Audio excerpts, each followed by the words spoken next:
Hi guys, so I get asked a lot about renting versus buying. I've done loads of videos on it and I've been a bit derogatory about property gurus, wannabe millionaires who try and justify renting their mansion versus buying it in the UK. And you see it a lot of these Forex guys.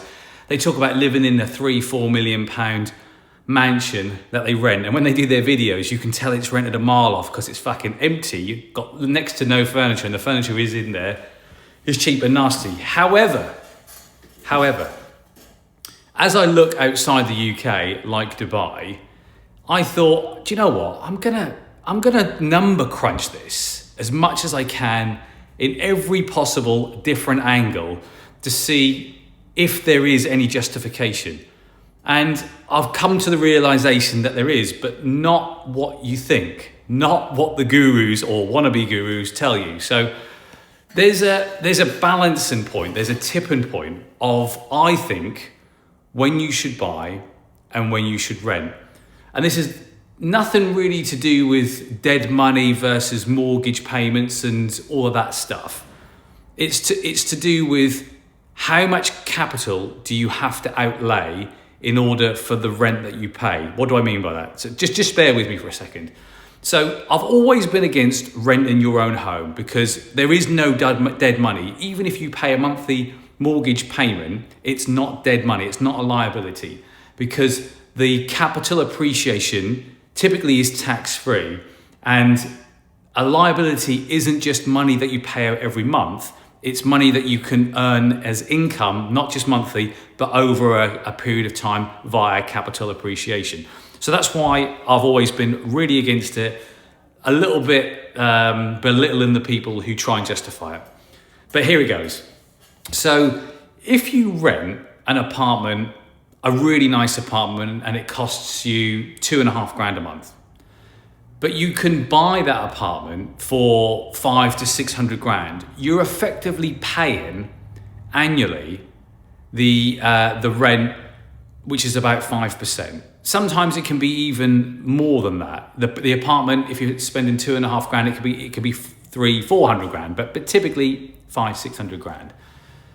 So between 5 and 10% of your rent is what you would have to fork out in terms of a purchase price total.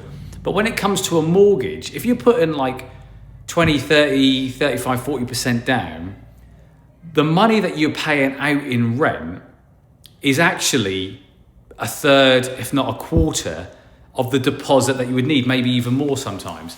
So for dead money, for the rent money that you pay out, you can buy a property and you can capitalize on the capital appreciation. So, sorry if this is getting a bit technical. I looked at some deals in Dubai, and this is where this really does sort of transpire. There's apartments out there for £500-600, but it's 60 grand if you want to rent it.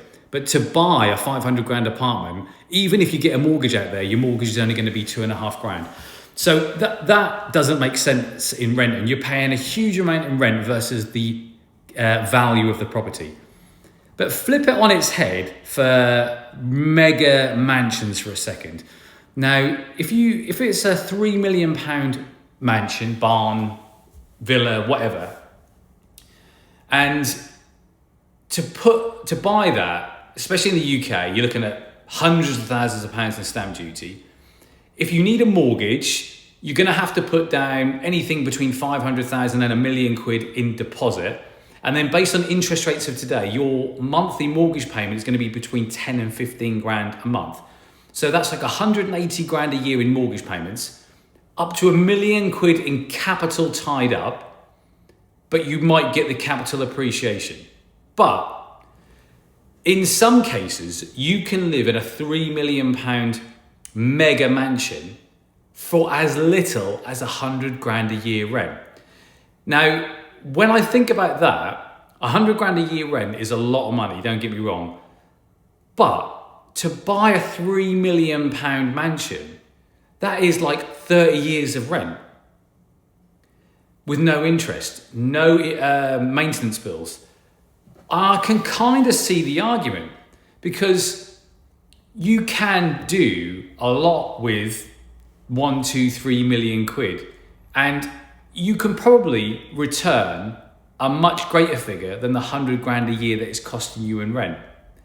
So I think I kind of get it now that a lot of people who try and justify living in a big multi-million pound house and renting it are going about it the wrong way. If they justified it in the way that I did, as opposed to, oh, I can use my rental portfolio to pay for it, which you can't. You have to pay tax on that money, and you have to use tax money to pay your personal rent.